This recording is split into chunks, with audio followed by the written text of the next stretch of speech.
Just as a quick reminder, I am Luisa, and I'm a researcher with Professor Lee at Boston University. So our meeting today is the second meeting, and we're going to talk about the interactions between Sun and Earth. And this is a very nice picture I found online that was taken by the International Space Station, and you can see that there's this nice view of Earth from the top. And if you look down here, you can see that there are, some lights, and these are us, creating light probably from buildings or power lines and all of that. And then you can see the sun over there peaking. And also there's something here too. Can anybody tell me what that is? The moon. The moon. Yeah, so that's the moon. I think that this picture is really beautiful, and I think I also have it as background here on Zoom. Okay, so let's see if I can move along. Okay, so anybody knows anybody remembers from last week why we even care about the interactions between our sun and the Earth? Anybody? Okay, I'm gonna give you the answer to that. It's because of space weather, and Professor Lee last week spoke about this. And so essentially space weather, which sort of remind us of normal weather, but it's very different. It essentially involves the sun's behavior and how the Earth system responds to that kind of behavior. And so this significantly affects the life on Earth. But I also want to point out that it's not just the daily life that we think of. It's more like you have to think about that a little bit more broadly. For example, like here I'm giving you a few examples of space weather, where space weather can matter. For example, for satellite performance, for communication, for power systems and pipelines, and also it can even affect the atmosphere, and so the potential even climate. And then eventually we care about that because we're talking about going to Mars. And so if there's a big space weather event going on, those astronauts needs to know. And also, more on our actual, daily life, not necessarily us, but if you're a pilot or if you're on an airline crew, you need to know, and we need to be a little bit more aware if there's a space weather event. And so this is kind of the motivation behind why we need to study the Sun-Earth interactions. So this is like a very simple schematic of the Sun-Earth system. And I'm hoping that by the end of today, you're gonna know what each one of these terms here mean, and you kind of have more of an idea on, the thinking about the sun more often than you usually do, and like think about the Sun-Earth system a little bit more.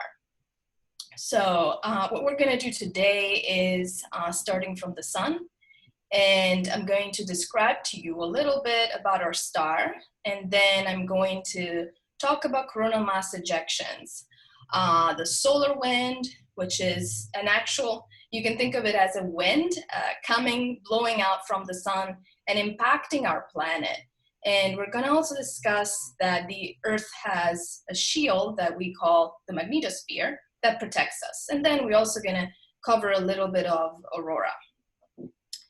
So I'm going to move on. So this one, you're probably very familiar with pictures like this, and you probably have been lucky if you saw something like, a sunset like this one. So for our daily life, whenever we think about the sun, this is probably the picture that we think of. And I myself also thinks about this every day, essentially. But if I, think that I'm also a scientist, and scientists tend to see the sun more like this picture, like here. So this one was taken by a telescope that's called SOHO, and it's a very powerful telescope. And this is kind of how the sun actually looks like and how scientists think about the sun most of the time. And you can see that it's not so much, doesn't really have a very flat surface. It has many structures going on. There are, bright spots, darker spots, and then there's like this kind of structure over here. Looks like something is coming out from the sun. And the way that we can describe our star is that it's a big ball of hot gas. And to put things in perspective, this is just a picture to scale of our sun here, and then all of our planets here. And you can see that Earth is this little dot over there. And so even if you think about, Jupiter being our largest planet in the solar system, it's really very, very small compared to the sun. So the sun really is the largest body in our solar system. And can you guess how much the sun is bigger compared to Earth? Can you give me a number? 8,000. 8,000. Okay. Maybe. I don't know. How many? I said 1,000. Oh, 1,000. Okay. It's a little off, but 100,000? almost there. It's 110. So it's still a lot more, a lot bigger, than Earth. So that is just to, give you an idea on what kind of scales we're talking about here. And then also the sun is very hot. And the center of the sun, which we call the core, reaches a temperature of about 27 million degrees. So that's an incredibly high temperature. And again, putting things in perspective. So you're all familiar with flames because, for example, we cook with them. Anybody knows what's the temperature of flames?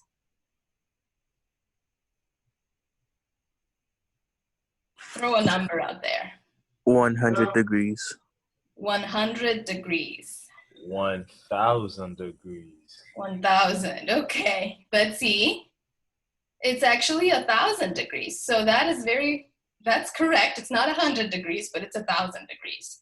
So, but still, 27 million and 1,000 degrees. So, and we very well know that, if you touch a flame, you're going to burn yourself. So the fact, it's very advantageous though for the sun to have that kind of temperature because exactly because of that high temperature, what happens at the center of the sun is that 4 atoms of hydrogen merge together into 1 atom of helium.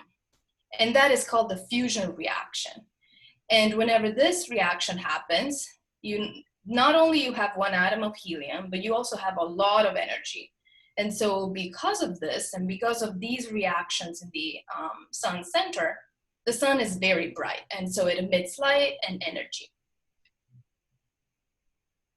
So if we want to look very quickly at the structure of the sun, as I mentioned, there's the core, which is this, region where all of the fusion reactions happen and where the heat and the energy is created. But then there are other 2 regions that are essentially other 2 shells in which the heat is transferred. And then finally, we have the photosphere, which is the surface of the sun, the visible surface of the sun, and then the atmosphere of the sun that is called the corona. And so the picture on the left is just from a telescope, just staring at the sun from a certain, zoomed version. But then if you have another very good telescope, what you can do is zoom in into a portion of the sun, and what you will see is something like this. So this is how the photosphere, so the outer visible shell of the sun, looks like. And as you can see, it has a lot of structure going on. This is actually it's very active, so these are actually bubbles of gas that go up and down. And the photosphere, compared to the center of the sun, has a very different temperature. So you're going to expect that I ask you, what do you think is the temperature of the photosphere? 10 million degrees. 10 million, okay. Remember that the center is 27 million. 2.7 million. 2.7 million, okay. So it's actually much, much cooler. It's about 6,000 degrees. So it's 6 times hotter than a flame, which is still a high temperature, but not as high as the temperature at the center. Okay, so moving along, that is sort of like the photosphere of the sun, like on normal activity for the sun, normal times of the sun. But then there are other times in which if you zoom in into a different portion of the sun, your photosphere might look like something like this. So this portion over here is just the normal photosphere that we would expect. But sometimes there are these kind of structures here that are much, much darker, and they have some, features over here happening, and they're called sunspots because they're actually spots on the sun. That's why they're calling them like that. And any guesses if these are cooler or hotter than the actual photosphere? Hotter. Hotter? Let's see. They are actually cooler. They're about 4,000, 4,500 degrees or so. So they're much cooler than the photosphere. And that is also why they appear darker. So the photosphere gives off light at about 6,000 degrees, and that means that it appears brighter, but sunspots, since they are cooler, they appear darker compared to the photosphere.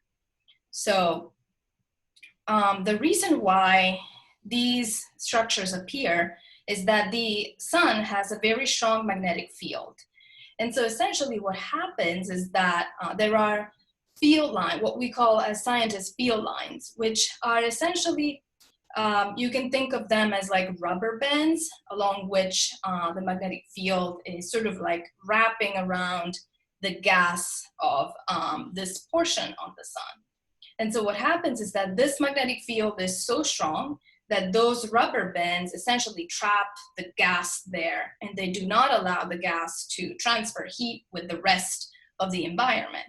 And so because of that, those regions are darker and cooler. And so just to put things in perspective, the Earth is something like that, as in this picture, compared to sunspots. So it's much, much smaller than, a potential sunspot. And in space sciences, we call the sunspots also active regions, because over there can be many things that can happen, and I will show them in a little bit. I think I want to make now, okay, I thought that I had it now, but okay, sorry.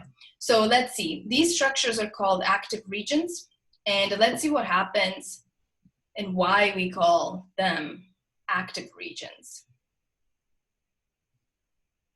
So what you see now is this kind of loop. This is the surface of the sun. This is a real image, I believe, taken from Stereo, which is another satellite that travels around the sun and takes constant, data of the sun.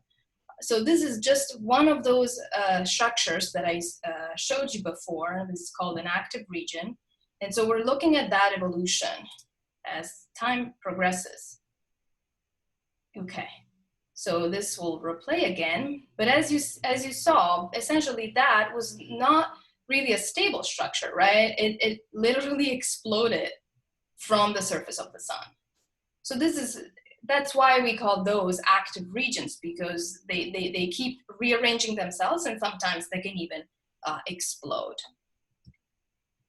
So I mentioned before that the outer shell, the atmosphere of the sun is called corona. And so what we're looking at here is the sun. Now we're zooming out of that perspective we had before. So the sun is this kind of region over there.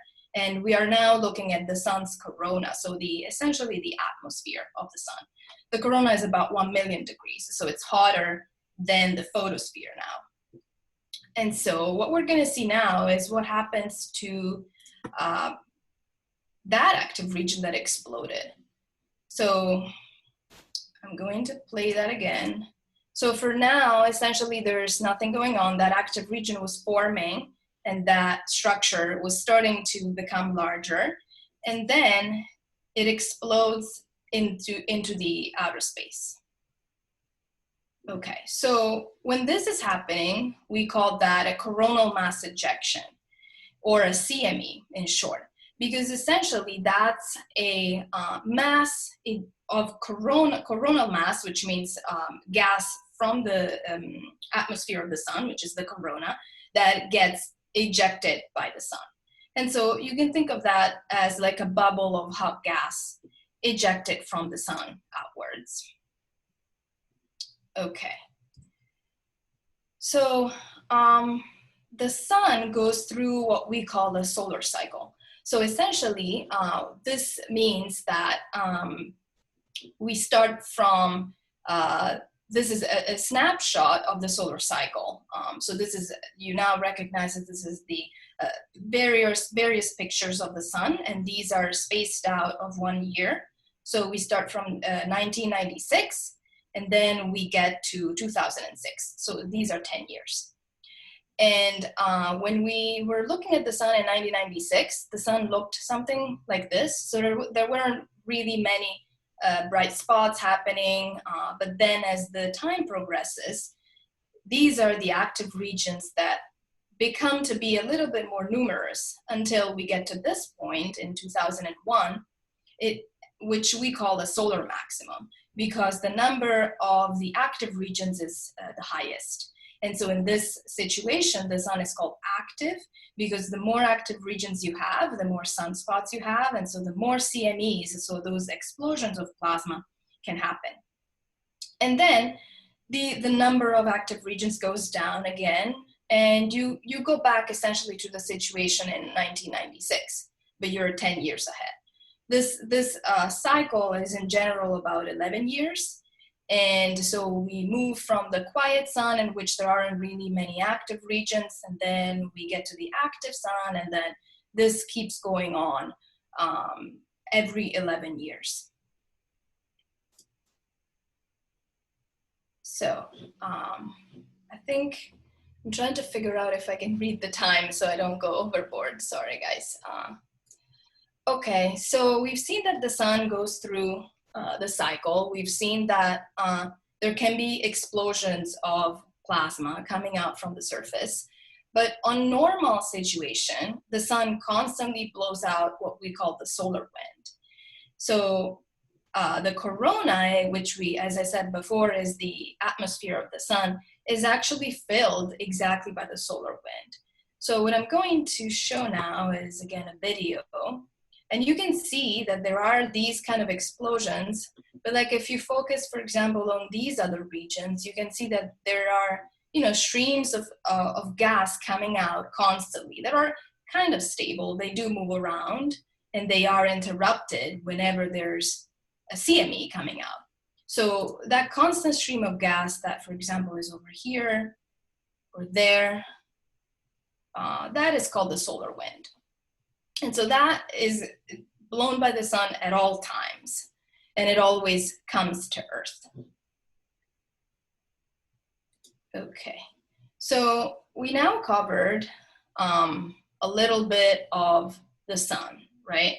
So we've seen why the sun is bright, and we've also seen that the sun is the largest body in our solar system. We've seen that it can have active regions, and those can give, create these coronal mass ejections, or CMEs. And so we're now going to see what happens to those coronal mass ejections now that they are, detached from the sun, and they will, expand into the interplanetary space, and eventually they might get to Earth. And so we're going to try to figure out, are those harmless? Can they cause trouble for us at Earth? Or do they give, or should we really worry about them? So I just want to stop a little bit now to ask if someone has a question about this, or anything that we've talked about, any curiosity.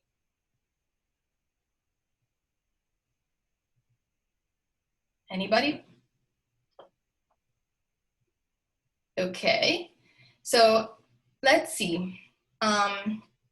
We've talked about the solar wind, and the solar wind is constantly blown by the sun at all time. And so right on the top here, I wrote down that the solar wind permeates all the interplanetary space in our solar system. It's actually very fast, and it can get to speeds that are about 1 million miles per hour. But these speeds can also get much higher, depending on the activity of the sun. So if, for example, the sun is in the active state, so at the solar maximum, there could be that those speeds are much higher. And now I think I want to ask you, do you know how far the sun is from Earth? In miles? 300,000 miles. 300,000, okay. 30 million miles. Okay, we're talking about millions. Someone else said something else or no? Okay. So it's around a millions. So we're talking about 95 million miles. And it's very far. So if you think on, like, for example, let's take the Earth. The Earth has a specific radius, right? So if we want to fit the Earth in that distance, let's count how many times that would be. And so as you can see, it's 23,000 times the Earth radii. So essentially the sun it's very far away, but despite that, the solar wind is still able, to reach the Earth at these kind of speeds. So we're talking about very, very powerful winds, which are nowhere near the average speeds of the winds that we're familiar with here on our planet. So, okay, so before moving along, now we're gonna take a look at our planet and Earth. Specifically, like I mentioned in the beginning, the Earth has a magnetic shield that protects us from the solar wind. But just to give you an idea on how this magnetic field is, what is the structure of the magnetic field, this one here is a cartoon. The circle is, of course, our Earth. And then at the center, they're showing here a magnet. So you can think that, this is not true, but you can think that the magnetic field of Earth is actually created by, as if you put a magnet at the center of Earth. And it's also about a little bit tilted. And for just comparison, this one here is a figure of a magnet bar. So it has a North Pole and a South Pole, like they're showing here. And then what they did, they put on top of that iron filings. And so essentially you can see that all of these particles of iron are aligning along the magnetic field lines. And so these streams, that's what we call magnetic field lines. And that's what they're drawing in this figure over here. So they have a North Pole, they come out from the North Pole and they wrap around the planet, and then they come into the South Pole. So this is a very simple structure of a magnetic field that in general is called a dipole. So at first approximation, the magnetic field of Earth is actually a dipole, something like this. So what happens though is that the solar wind is blowing against that shape of the magnetic field. And so what happens is that it wraps around it, and it will modify the shape of the magnetic field of Earth. And let's see. Okay, so what happens is that the solar wind is blowing from this direction here, from the left. Imagine that there's the sun here. These kind of lines are the solar wind blowing. And then the Earth had that kind of structure of the dipole. What happens though is that the solar wind will compress this portion, so which we call day side, because we're actually looking at the sun. And then it will extend the night side. So essentially what it does, it wraps around the magnetic field of Earth, and it distorts it a little bit. It compresses it here, and it elongates it on the other side. And exactly because of the solar wind, the Earth's magnetic field then is confined into this region that we're showing here, that is called the magnetosphere. And so the magnetosphere has the magnetopause, which is the outer region of the surface that essentially confines the magnetic field. And then it has a distance. So essentially the distance between the Earth and the solar wind is about 10 Earth radii on average. And this can vary, like we're gonna say, like we're gonna see later, like it can vary. And then instead on the night side, so where the field lines are more stretched and the magnetosphere is more elongated, that length can be over 200 Earth radii. So let's see. The magnetosphere also is populated by energetic particles that are in general electrons and various ions that are trapped in this magnetic field. And if you remember, maybe last week, I believe Professor Lee also spoke about the Van Allen belts, which are essentially two regions around Earth that we study in our actual group of research. And they host the most energetic particles in our magnetosphere. So the magnetosphere, I think I mentioned it also before, it essentially protects us from the solar wind. So it's a real shield, a magnetic shield that protects us from the solar wind.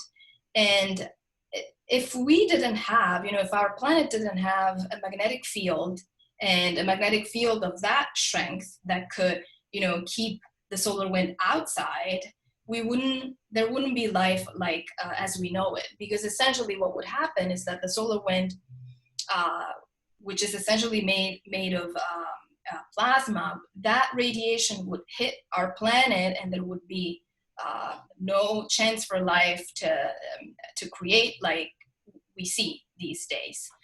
And so that's also why scientists are very interested in studying the magnetosphere, because we very well know that if we didn't have it, we wouldn't be here. So I also want to, let me go back. So this is kind of like the average picture of our magnetosphere. So there's about 10 Earth radii here, and it's very much extended on the other side, on the night side. But what can happen is that if the solar wind for some reason slows down, so the average speed that I mentioned before was the speed I mentioned before, 1 million miles per hour, that is just an average, but it can be that the solar wind is actually slower. So if the solar wind is slower, what happens is that our magnetosphere relaxes, and so it expands a little bit on the day side. And so you can see that now the distance over here, which on average is around 10 Earth radii, it's now 11 to 12. So it can be that this magnetosphere is expanding. The opposite can also happen, which essentially means that the solar wind is now faster. So it's blowing at higher speeds. And so what happens is that instead the magnetosphere is more compressed. And so this region over here is more compressed, and the magnetopause gets closer to Earth, and it's about 6 to 7 Earth radii. So whenever we're under this situation in which the solar wind is faster, in general, that is an active magnetosphere. So there could be some geomagnetic activity going on, which we will discuss in a little bit.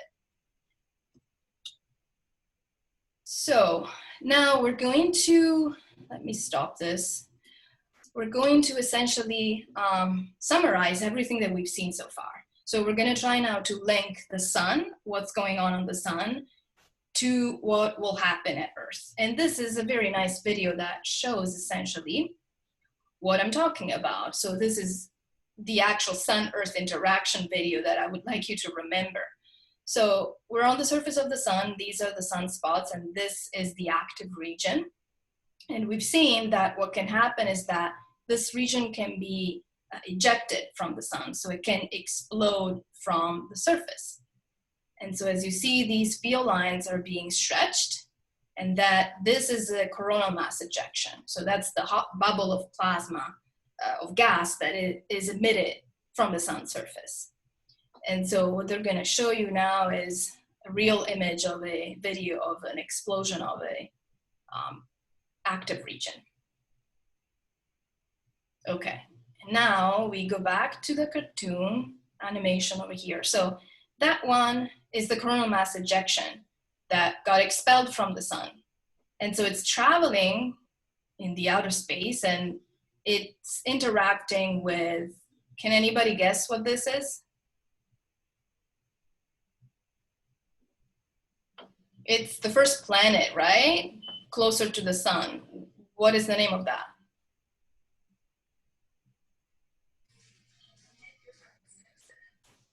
Is it Venus? Not really. Anybody else?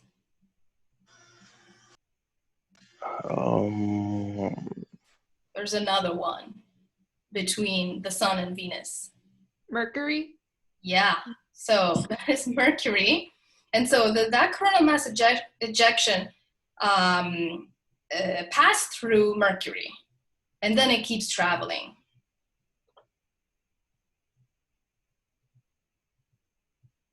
Okay, it's going outward still. And then this one now is Venus, because it travels past Mercury, travels past Venus, and then eventually it's still traveling a lot. This probably takes about a couple of days, and then it gets to Earth. And so we're gonna see now it's zooming out, that's the magnetosphere of Earth. And what happens is that the CME is impacting on our magnetosphere. You can see that here it's compressing it. And then it essentially is traveling through it. And what happens now, these are field lines that are getting connected. I will not go into detail too much into that. But essentially what happens now is that because of that CME passed by it, there were some particles that essentially are now having access into our atmosphere. And so as you see, these lights over here, which are the northern lights or the southern lights that scientists in general call Aurora, the Aurora activity now, because of the CME, is increasing. And so these are real movies taken from our planet, the Earth, and they are just staring at the Aurora, and you can see how it looks mostly green. It's dancing around, it's really dynamic. And these are all very beautiful pictures that I think you can stare at for a very long time. Okay. All right. So what we just saw, we can call a geomagnetic storm. So essentially, CME gets ejected from the sun, travels, it impacts Earth, and it increases the activity of the aurora. And so whenever that happens, we call that a geomagnetic storm, very similar to like thunderstorms that we see in our life, but very different because they come from very different places. So I'm going to touch a little bit on how is the aurora created and why is there light at all emitted into our atmosphere. So as I mentioned before, some of those energetic particles, once the CME impacts on our planet, which are generally electrons, these are very energetic and they can fall into the upper atmosphere of Earth. And so we know that the atmosphere of Earth has many molecules over there. You know, in this picture, they're calling them air molecules. And Does anybody know what is our atmosphere made of? What is the first molecule or element that you think of?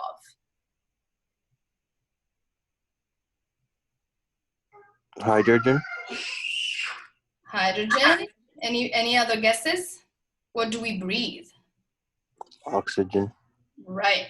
So essentially, whenever those electrons hit an air molecule, for example, oxygen, what happens is that molecule gets excited. So at like a very, at small scales, essentially what happens is that those molecules, you can think of them as like they're vibrating. And then eventually as they calm down, they will emit light. And that light can have a specific color. And so depending on the energy of the electrons that are falling into and hitting one of those air molecules, there can be different light emitted. And for the aurora, for the altitudes and the energies that we're talking about, that is generally green light. And in fact, as you can see here, aurora, even the movies we saw before, they had mainly green aurora. And that happens at around 100 kilometers of altitude. But if you are at around 400 kilometers, what can happen is that the electrons over there, they can interact with molecules there and they will emit instead red light. So whenever there's an aurora like this, it means that there's a variety of electrons penetrating, falling. And so those that can penetrate deeper will produce the aurora in green. And those that instead stop a little further up at around 400 kilometers, they will produce the red aurora. So sorry, I just want to check on time. Okay. And so the region where aurora is essentially like, if you remember those videos that I showed before, I know it's very, looking at the aurora is very distracting, but the landscape going on is there's a lot of snow and a lot of ice. And that is not just because people were trying to find the weirdest location to look at aurora, but it's because the aurora doesn't happen everywhere. And in fact, if you've been in Boston, you probably have never really seen aurora happening in Boston. And the reason is the aurora is essentially confined into a specific place around our planet. And this is a picture here in which we're looking down on the North Pole. And so here you can see Russia, that in this figure essentially is day for Russia, but it's night for Northern America. And so this kind of region here, which sort of looks like an oval, scientists call that the Auroral Oval, because it's the region where you have the highest probability of observing aurora. And so for this specific day, which was the 16th of July, so about a week ago, 2 weeks ago, we essentially the prediction was that you had about maybe, I don't know, less than 20, I want to say, percent, maybe 20% or so of probability of seeing the aurora here. So we're talking about Canada and also fairly high latitudes in Canada. The position of the oval, it can change depending on the activity of the sun. So if there are different geomagnetic storms, that oval can extend.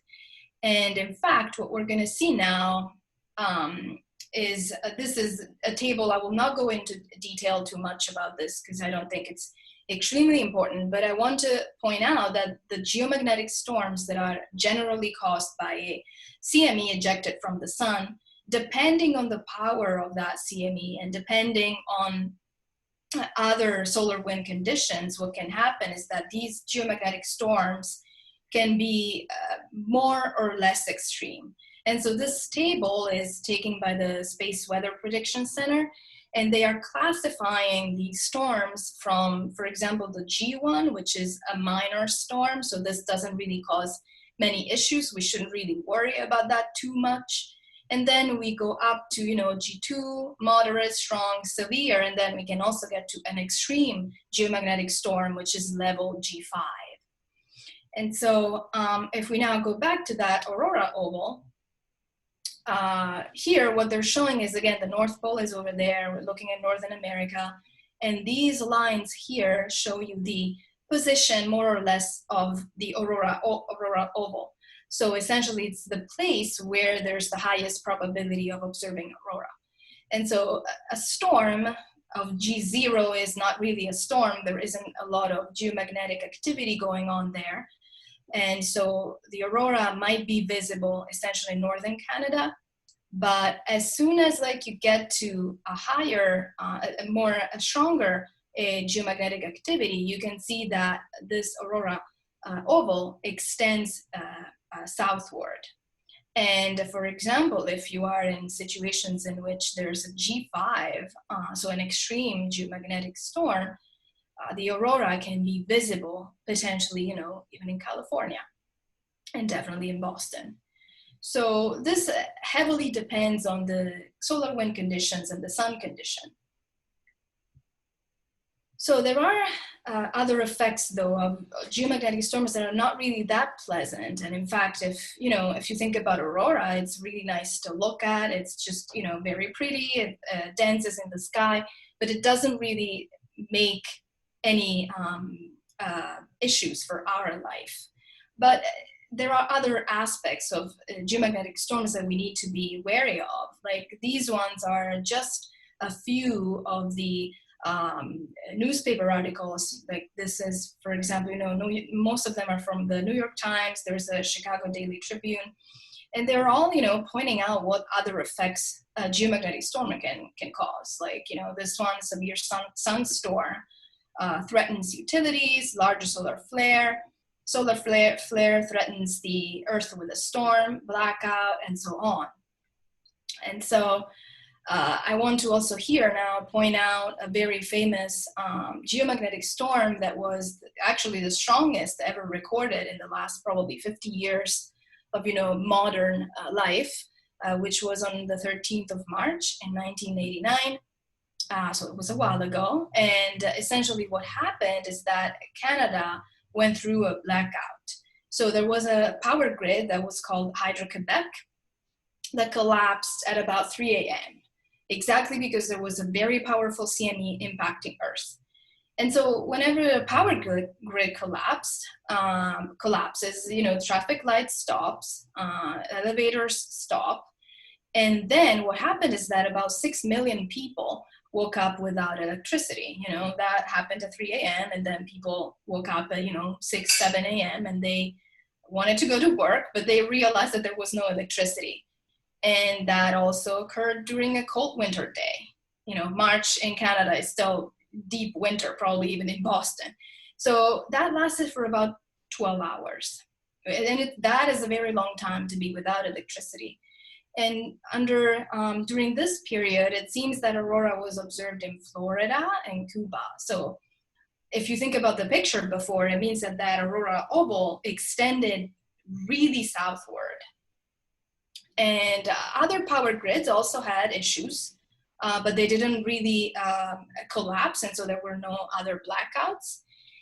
But, you know, a few people estimated that if other power grids also collapsed, there could have been a $6 billion catastrophe.